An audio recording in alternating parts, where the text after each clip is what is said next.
Hello, spooky bitches. Welcome to episode 3 of the Scaredy Cat Skeptic Podcast. I'm Emily Dewsnap, skeptic, drunkard, and pathetic coward. In this episode, we're going to the pub. Yes, that's right, I've managed to combine my two favourite things, spookiness and beer. But just to kick us off, as always, I'll give you a potted history of the Cardigan Arms public house before we start in on the reported ghost sightings. So, the Cardigan Arms sits at the side of the busy A64, or, as it's more commonly known, Kirkstall Road. Unusually, this isn't the official name of the road either. That would be Commercial Road, but nobody really calls it that. There's a sprawling history around Kirkstall Road because it was the main road in and out of the bustling city of Leeds, and it marked a huge increase in wealth in the area, linking Leeds to Kirkstall Turnpike. Leeds is a very old city with a lot of history, and it appears in a lot of classic novels and things like that, although they usually just put L -- for some reason. But yeah, it was quite a financial hub many moons ago, and a lot of the old buildings were banks. The Cardigan Arms was not a bank, but it served passing trade and things like that, and there was a lot of trade to Leeds. Originally, Commercial Road, or Kirkstall Road as we all call it, ran right through the centre of the stunning Kirkstall Abbey. But now it runs alongside, thankfully, because I'm not sure the Abbey ruins could stand so much traffic. The first pub to be called the Cardigan Arms was built in 1806, before Kirkstall Road was even a glint in the landowner's eye. It was named after the prominent James Thomas Broodnell, 7th Earl of Cardigan, who owned a lot of property in the area. He was infamous for leading the charge of the Light Brigade at the Battle of Balaclava in Crimea. Sadly, he also had a reputation for being an utter scoundrel. He was a philanderer, an adulterer, and a cad. And thus, the legacy of Leeds, lads, was born. And his moustaches were pretty epic. It's also exceptionally pleasing to me that the most metal of all clothing items, the cardigan, was also named after him. He'd be the envy of any hipster in 2023. All of this general arsing about meant that the Earl of Cardigan's lands were heavily mortgaged, and he seemed to have no intention of getting his act together. By the time he died in 1868, he was in a shitload of debt, which was passed to his poor wife, Lady Adeline Cardigan, who was probably secretly quite pleased she no longer had to deal with this massive man-child who was constantly putting her at risk of contracting syphilis. She immediately auctioned off all the land in Leeds and began living the life of Riley. Lady Adeline Cardigan was an absolute badass. After she was widowed, she received several proposals, including one from Benjamin Disraeli, who was a lifelong friend of hers.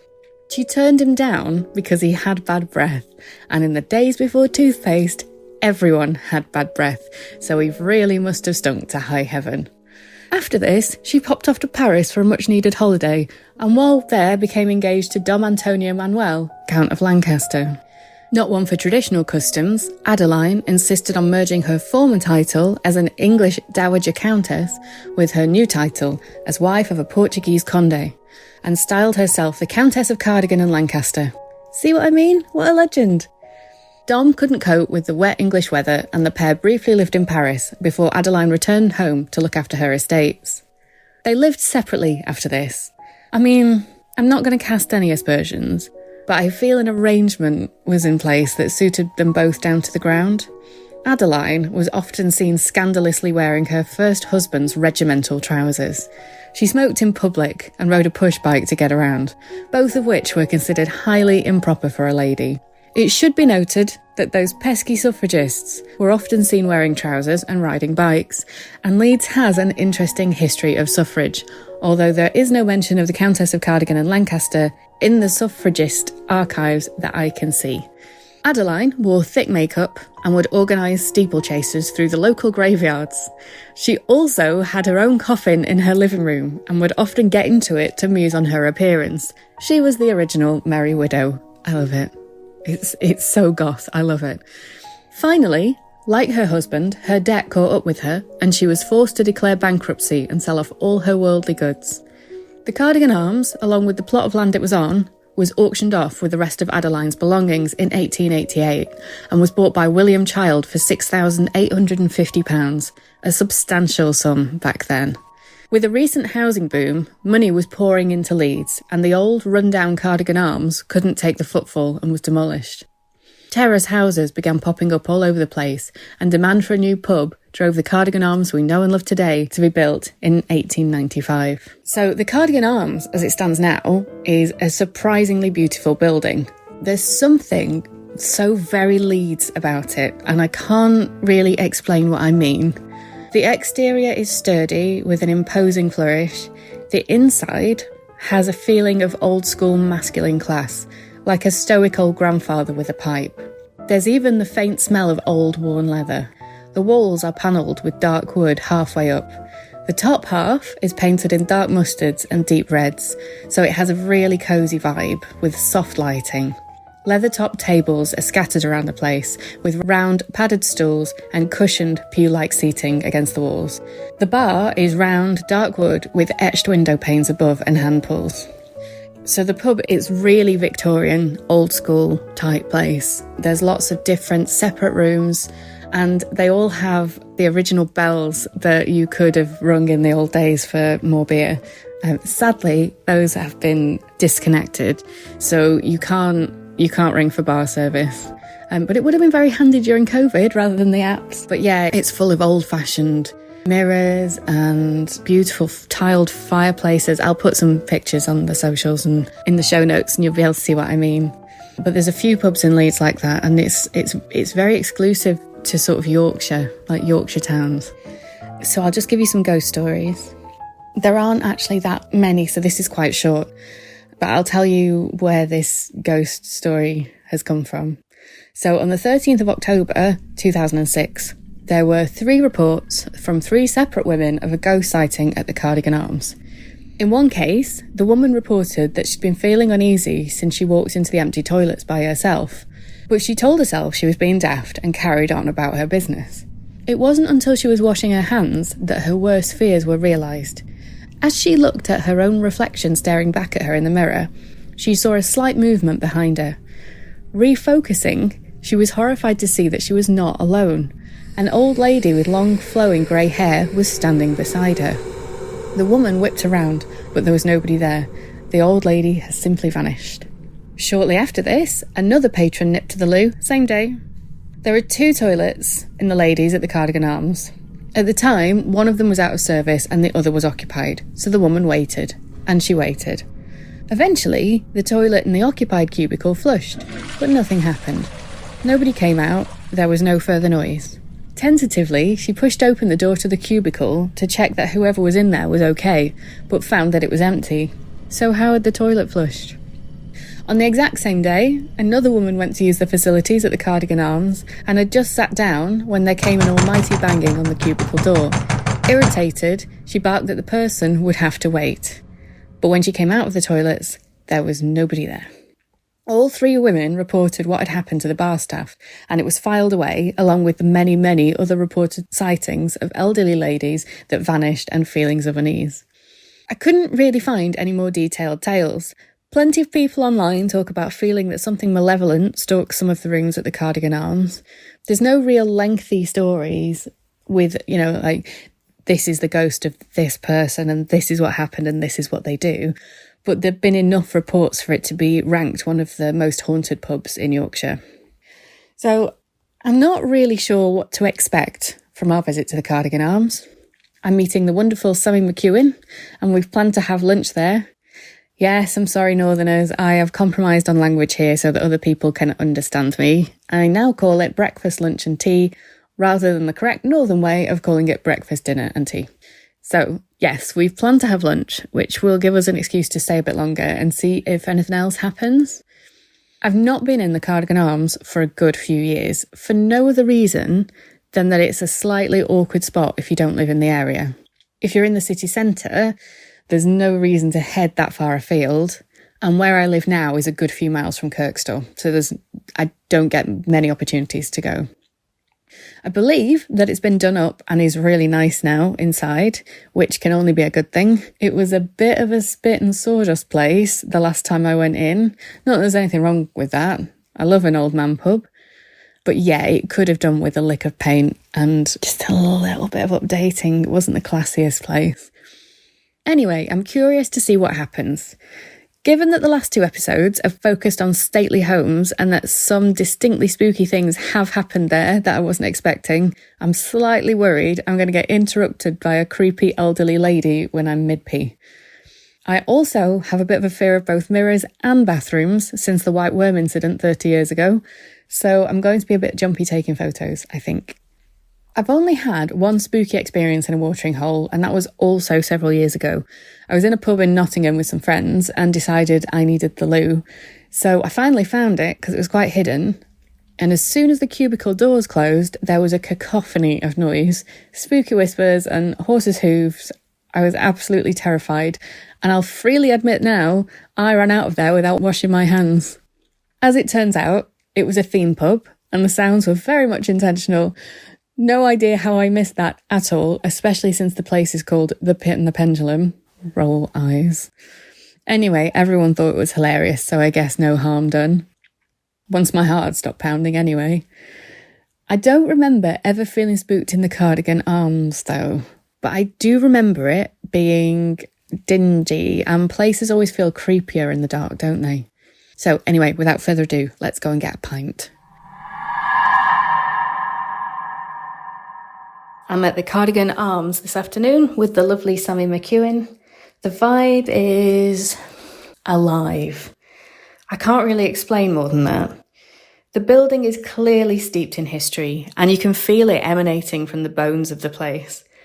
When we first arrived, we were the only ones here. I got here at 11:59 exactly, and then had to wait a whole minute before ordering a pint, because I'm a classy bitch and I don't drink in the mornings. I'm a massive real ale fan. The darker and stronger, the better. And they have a great selection of cask ales here. So I got my stout and I went for a wander around before picking one of the rooms and just settling down while I waited. I tried to get the guy behind the bar to talk to me about the ghosts, but he was strangely cagey about it. He said that he had heard and felt some very strange things, especially in the storage rooms upstairs and sort of the other places that we non-staff members can't go without the right connections. But he wouldn't expand on anything, and it seemed pretty pissed off that I'd even asked him, which was a bit discouraging. Yeah, it was weird. Nonetheless, we are here to find ghosts, and I will not be deterred. We've spent a lot of time prancing around in the toilets here, which is where I am now. This is where the ghost of the Grey Lady is said to be most seen, banging on doors when people are trying to pee and scaring the bejesus out of them by appearing behind them in mirrors. Strangely, this is the least gothic part of the whole building, or the building we can see as punters anyway. It's obviously one of the more recent renovations that has been made. The walls are freshly plastered and painted white. The doors and door frames are a pale duckhead green. It's light and it's airy. There's a stained glass skylight. It's fine. It doesn't feel scary at all. Especially, because the rest of the pub is so dark and mysterious. It just kind of feels like a little bright spot in the middle of all this darkness. Anyway, I've taken some shots in the mirror and I can't see anything glaringly obvious that looks like an old lady anywhere. We did go back to the bar after my initial attempt because the bar staff had changed, and we tried to speak to a different member of staff to see if they would be more forthcoming about the ghosts. This guy said that he had heard things and seen movements out the corner of his eye and all that kind of stuff, but he also said that's not the creepiest thing. The Cardigan Arms has an outbuilding that's been derelict for many years. I think it was stables at one point. More recently, the owner made the decision to open the outhouse up and clear it out to see if it could be repurposed. But when they pried the outhouse door open, they were greeted with an unholy dank smell. Shining their torches, they realised that things seemed very strange in there. There was candle wax over every surface. On the floor, someone had drawn a large pentagram in what looked like dark red wax. There were tables shoved to the sides of the room, but when the workers looked upwards, they saw that one table had been nailed upside down to the ceiling.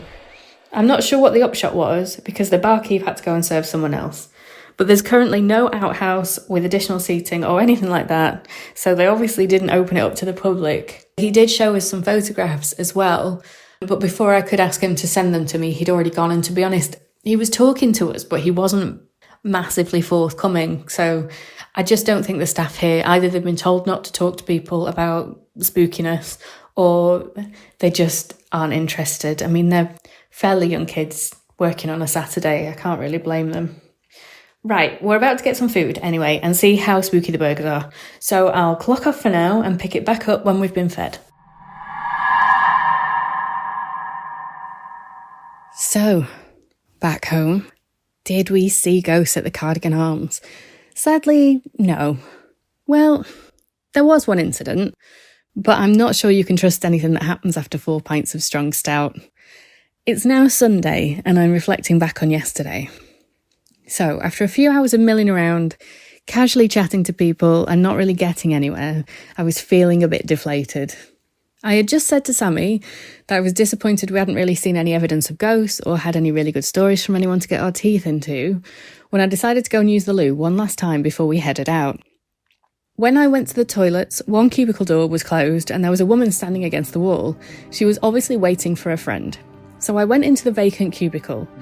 After some jiggery-pokery with lady products, which I won't bore you with, other than to say yes, it was very much a full-fat codeine day, I was just finishing up when I heard an almighty banging on the cubicle door. I jumped out of my skin and was instantly annoyed. If the woman who had been standing there had needed the toilet, why hadn't she said so when I went in? I flushed and turned to wrench the door open, ready to give someone hell, unless of course they were ill and desperate. But as far as I'm concerned, you don't bang on the door like that when someone's peeing. But there wasn't anyone there. The other cubicle was empty and the woman had vanished. I stood there for a few moments, bewildered, my hackles raised, and I had that strange, tingly feeling you get when something spooky happens. The silence in the room at that moment was almost suffocating. When I went over to the sinks, I avoided looking in the mirror at all costs, dreading what I might see lurking behind me. There had definitely been 2 other people in the toilets with me when I went in, but I hadn't heard them leave. The woman who was waiting was leaning against the wall and wearing jeans, so I don't think for a second she was a ghost. She also didn't do much in the way of smiling, so I don't think she would have been playing a prank on me. Honestly, I don't know what to think. I was 4 pints deep by this point, and I had taken my strongest codeine for the endo pain. Opiates are notorious for causing hallucinations for a start, and I do have a habit of nodding off on toilets. I have sleep issues, I think I've mentioned, so I'm always shattered. So I've done many a micro nap in a pub toilet. I also get exploding head syndrome, and that sometimes manifests as several loud bangs rather than just one. I don't know. It's really funny timing, given that I had just mentioned to Sammi how disappointed I was, and that we should call it a day. But yeah, whether I believe that it was actually banging and not just a strange micro nap dream, I'm not sure. Yeah, bit of a strange one, but I do promise I did wash my hands that time. Because this episode has been a bit shorter, I've included more listener stories at the end so you can get your monthly dose of spookiness. But before we do that, I'll just give you my ratings. Potential ghosts experienced by Scaredy Cat, 1-ish. The banging on the door marries up with the experience of previous punters, but could equally be explained away by a heady concoction of opiates and alcohol. Scare factor, 5 out of 10. Apart from the banging on the door, it's a very old, gothic, dimly lit building, so I can understand why people feel uneasy there. It's my kind of place, so I love it. But if you like your bars sparklingly clean and bright, then it could be unsettling to sit in such dark surroundings. The story about the outhouse really got to me, actually, especially because we saw photographs. Again, it's a shame I didn't get him to send us any. So that adds a layer of spookiness as well. Something clearly went on out there. Value for money, 7 out of 10. Leeds bar prices these days are fairly astronomical. So by comparison, it was fairly reasonable for a pint of ale. I thought the food was a bit expensive, honestly, but it was tasty. Family friendliness, 1 out of 10. It's a pub. It's not a place for children. Accessibility, 9 out of 10. Of all the places we've been, this one has the best access for disabled people and wide, smooth floors with disabled toilets. Also plenty of places to sit down. I'm pretty sure the bar staff would all be smashing too if you needed a hand with anything.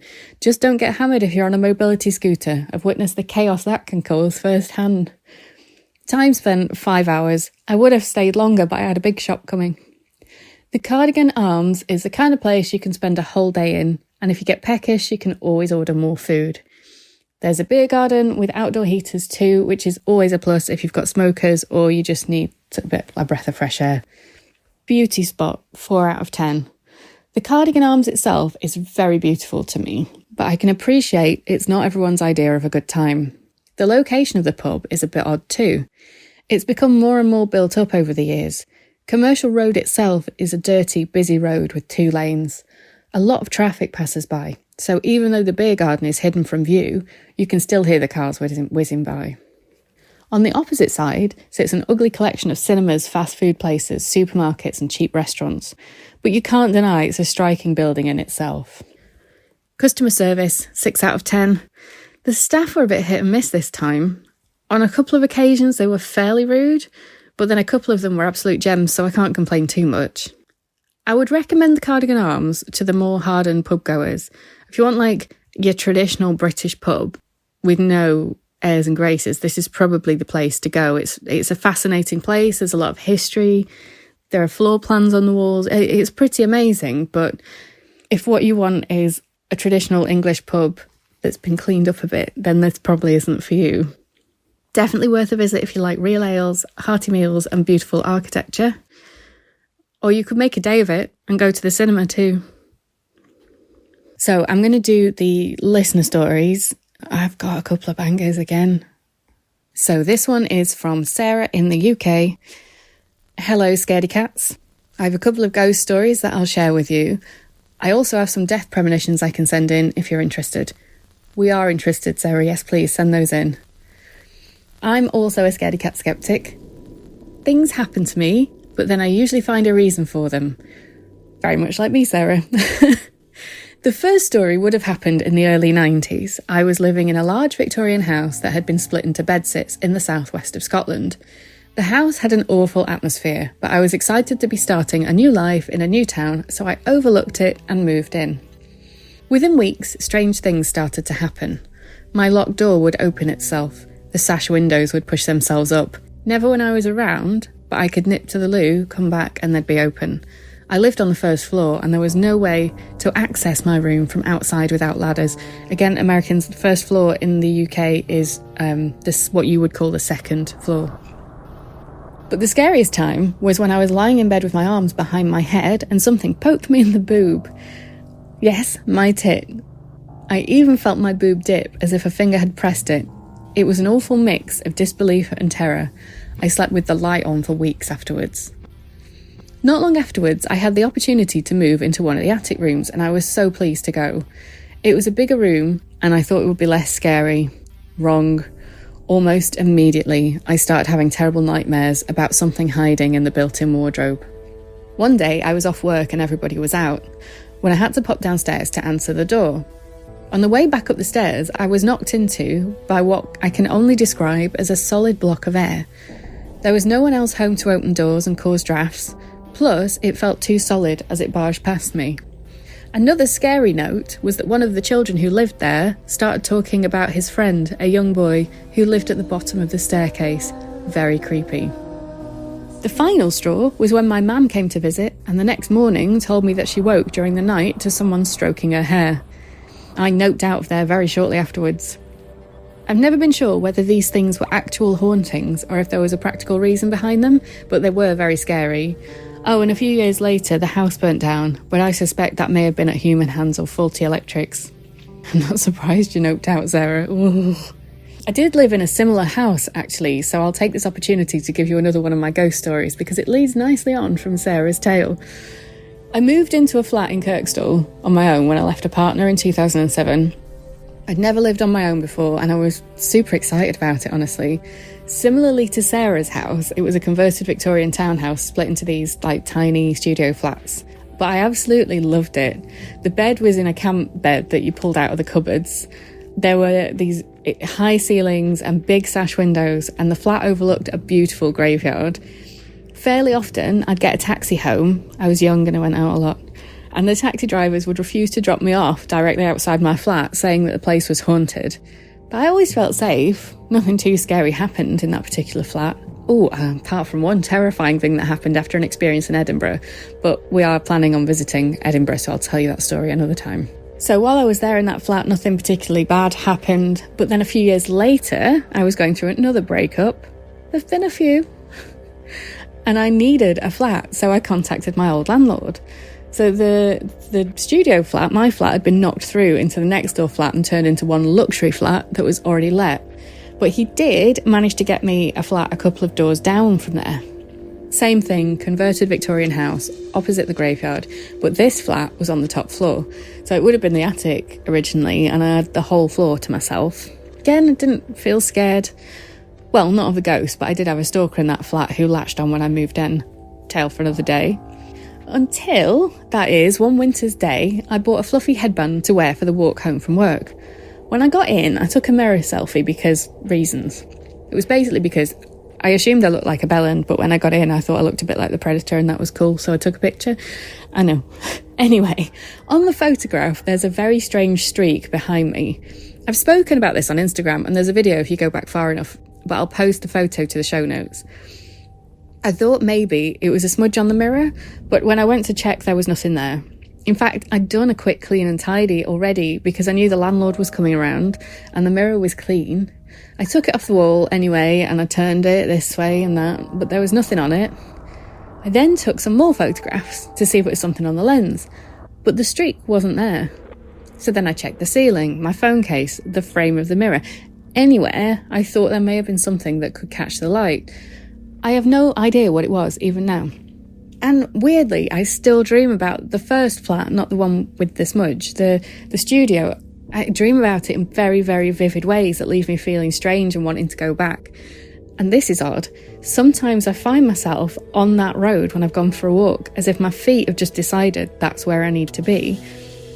I never felt scared there, like I said, but I just keep ending up there. Whether it's supernatural or just because leaving that awful relationship to live in my own space for the first time meant so much that I can't let it go, I don't know. I was there for over 6 years, and when I had to move out, I was absolutely devastated. So yeah, several times I just find myself outside without even realising I've walked there. The second flat didn't quite have that same feel to it. I wasn't scared, but I had very bad nightmares there, and the sleep paralysis was bad. It was constant when I was in that second flat. I would feel like little feet walking on the bed at night time, and sometimes it felt like someone had moved my hair. I'd always check to see if it had tumbled on its own, but it didn't feel like that. It felt like pressure, much like Sarah's mum reports. On another note, Sarah also sent us another story. We love it. Multiple stories. Keep them coming. She says, the second story occurred when I was living with my boyfriend back in England in the late 90s, early 2000s. The house we lived in felt spooky, but nothing ever happened until one night. We came home from work to hear that the teenage boy that lived next to us had died in an accident. It shook us all, and I felt very on edge. That night, I woke up and I felt the bed rocking. This still happens whether I'm alone or sharing the bed. I have wondered about sleep paralysis. I mean, I get the bed shaky thing. I don't think it's the bed shaking in my case. It's my heartbeat. Because I have sleep issues, I have all kinds of equipment that I need to sleep with, like masks and earplugs. And I find that when I'm wearing earplugs, particularly, this happens. And it's like a banging noise, but the bed feels like it's shaking, but it's actually just my heartbeat. And when you put earplugs in, it sounds like bam, bam, bam, bam, like someone's running along a corridor or something. It's really odd. But I'm not suggesting that you've not had a spooky experience. I'm just saying that's what I think it is when it happens, when I'm having the bed shaking thing. Anyway, it stopped after a few seconds and I went back to sleep. The next day, I was moaning to my boyfriend about the bed. He is very sceptical and shrugged it off. That night, I woke again to the bed shaking, but I then felt my boyfriend wake. I asked if he was okay, to which he replied that he would be if the fucking bed would stop moving. We never experienced anything after that night. We've spoken about this since, and neither of us have an explanation. And those are my stories. Hopefully you'll have enjoyed them. I have a question for you, something I've always wondered about. People say that spooky time is 3 to 4 p.m. Well, what happens when the clocks change? I've wondered about this more than I'll admit to. I always think the same thing.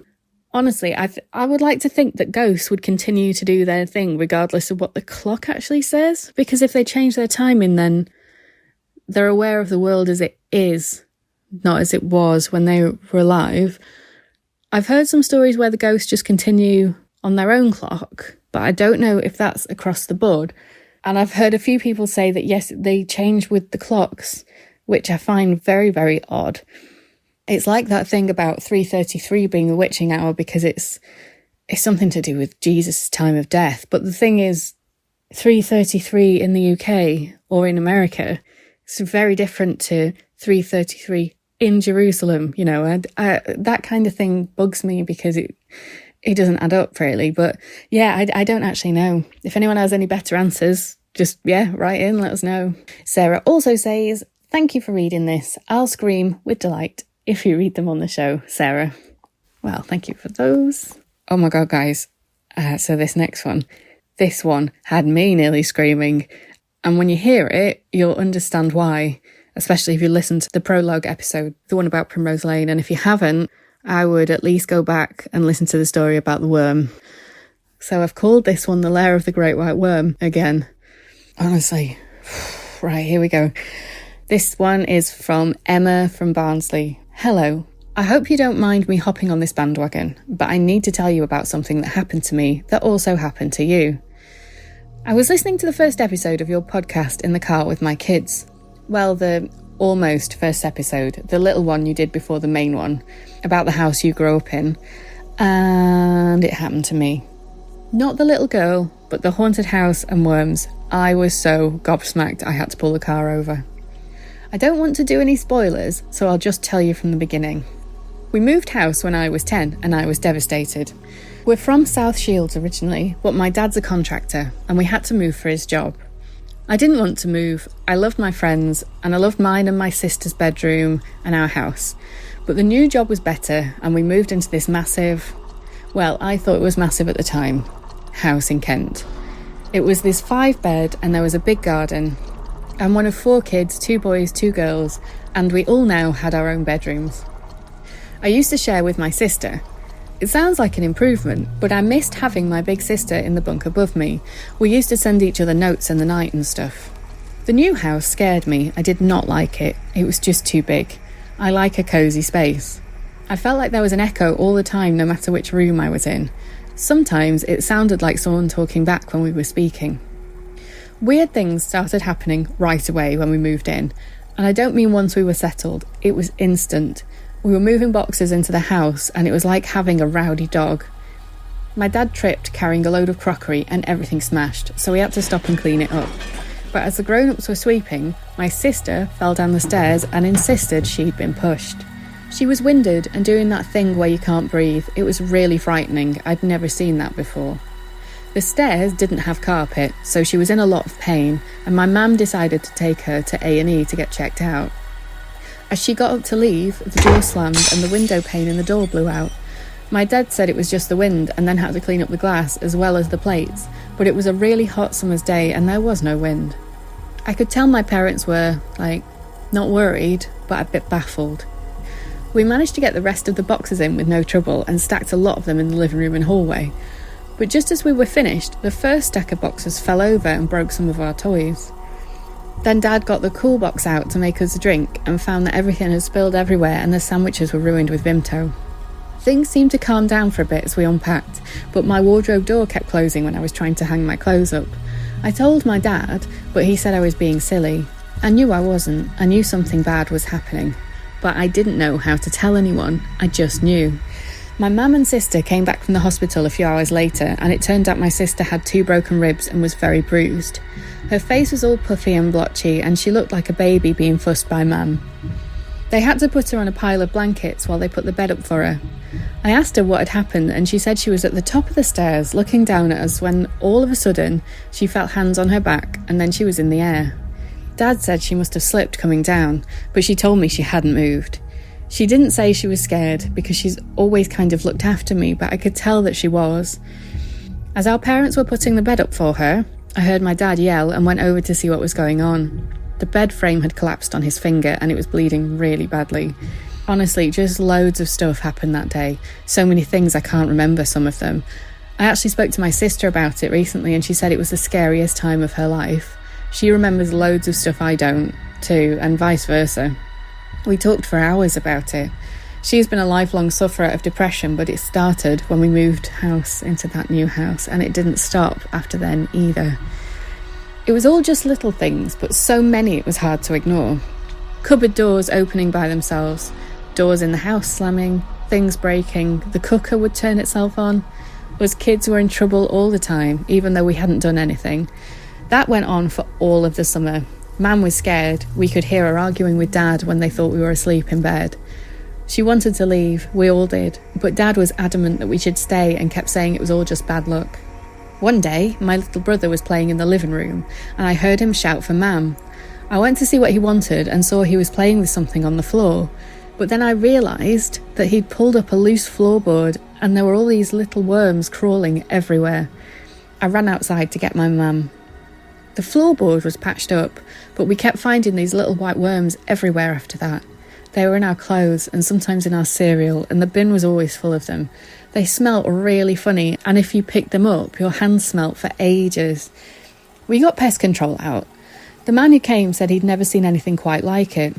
And then he just left, and we ended up getting the house damp-proofed and re-rendered, and there were holes in the walls.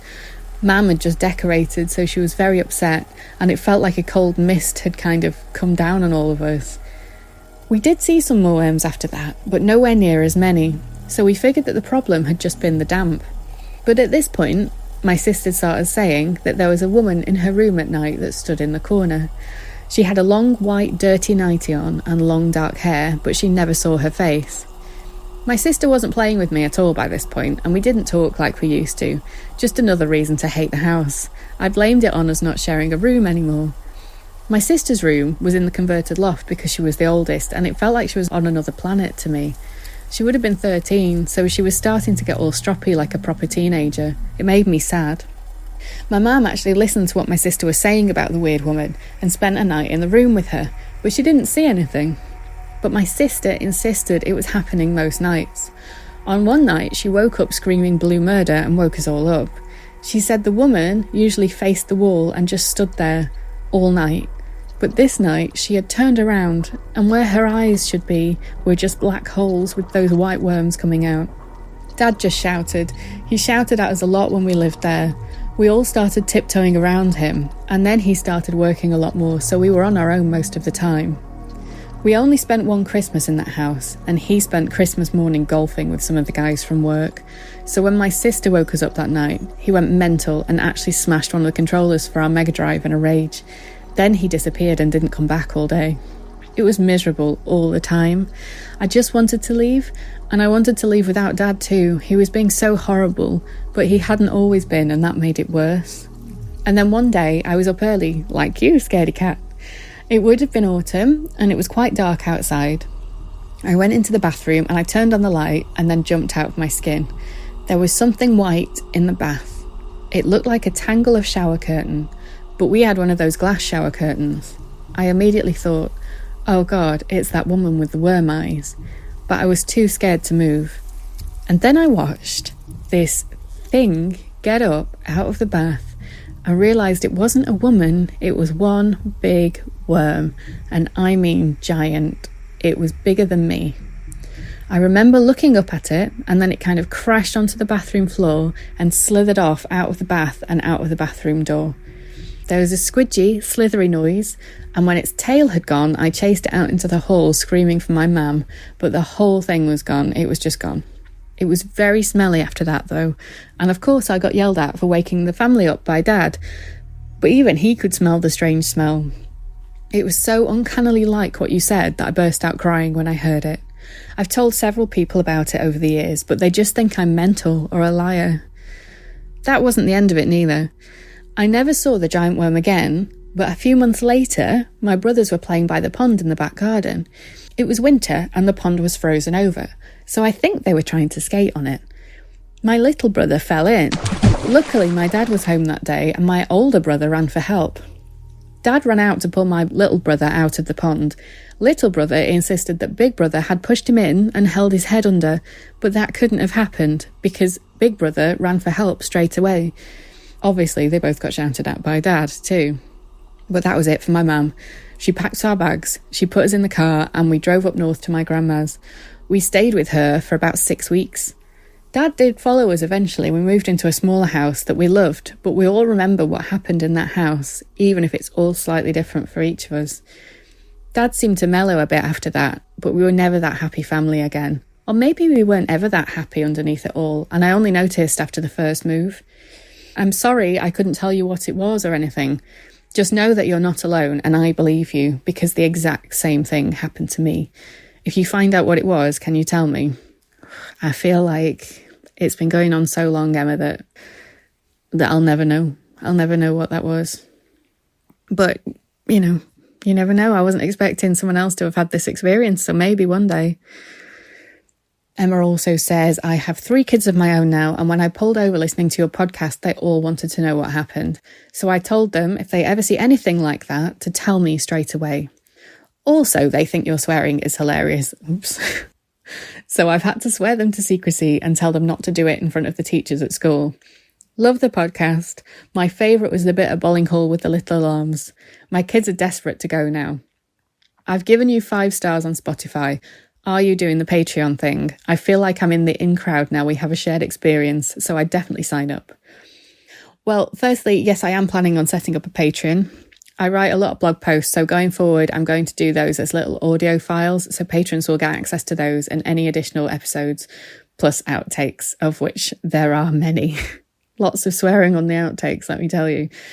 It's surprising how many tangents one person with ADHD talking to themselves can go on, really. I'm having to think about the tiers at the minute, so if anyone has any requests, let me know. I'll probably start a listener stories episode 2 at some point if we keep getting bangers like the ones we've had so far. And patrons will get first priority when sending their stories and requesting locations and that sort of thing. I was also thinking about doing some sort of challenge too. Like the patrons want Scaredy Cat to watch The Exorcist or try Ouija board or something. Although I'm not saying blue lady, you killed your blue baby in the mirror. I don't believe in it, but I do believe in self-fulfilling prophecies and planting the seed. So I don't want bad fortune brought on by my own anxiety responses. Please and thank you. I'll have a proper think and let you all know when it's set up. But more importantly, what the actual fuck, Emma. Oh, and your name's Emma. People call me Emma all the time. It's one of the reasons I ask people to call me Em, but they still get it wrong. So I've recorded this after I recorded the episode. I messaged Emma back and she confirmed that people call her Emily all the time. So it happens both ways. They are different names, my friends. Emma and Emily are different names, not interchangeable. But what the fuck? I can't even. It's the same thing. A big white worm in the bath. I have no words, which is somewhat tragic for a podcast host. To begin with, I skim read the story and I saw the story about the little white worms and I thought it was a strange coincidence. But I wasn't expecting you to have seen the actual white worm. You looked it right in the face area, and lived to tell the tale. Tell you what, I'd take the worm over the wormy-eyed lady any day, though. She sounds terrifying. And then you've got that unhappy family with a teenage girl thing again. Poltergeist seem to love it. The fact that all those things were happening to all of you sounds scary. I'm not surprised your mum got you out of there. Good on her. Sounds like your dad needed a kick up the arse too. Honestly, I'm blown away. I can't believe it. Thank you so much for sharing. I mean, I thought it was a brain burp, but now I'm genuinely worried I'm haunted by a big giant worm. Well, on that note, on that bombshell, I want to wrap up, really. How are we doing, guys? We've been loving putting the podcast out, and we'd love to hear what you think of us. If you've got no suggestions or any comments, no feedback, give us a 5-star rating on Apple, Spotify, or wherever you get your podcasts. And importantly, do you have any ghost stories that you want to share with us? Visit the website for more information, scaredycatskeptic.co.uk, and that's skeptic with a K. There's a contact page for you to submit your stories. If you have a location you think we should visit, I'm still just doing the UK for the minute, drop us a line. You can find us at scaredycatskeptic.co.uk. And we're on all the socials. Twitter is Scaredy Skeptic. X, ridiculous, is Scaredy Skeptic. I am now on Threads because why not? And that is at Scaredy Cat Skeptic. Insta, TikTok, Facebook, YouTube and LinkedIn, Scaredy Cat Skeptic. And I've been absolutely shit at staying on top of social media recently. It's not because I don't want to post anything. It's just that it's such a big distraction for me. I really love doing social media. And I've had a couple of hard deadlines with my normal job that I just couldn't miss. Don't forget to like and subscribe and all that good stuff. And I look forward to sharing more spooky tales with you all.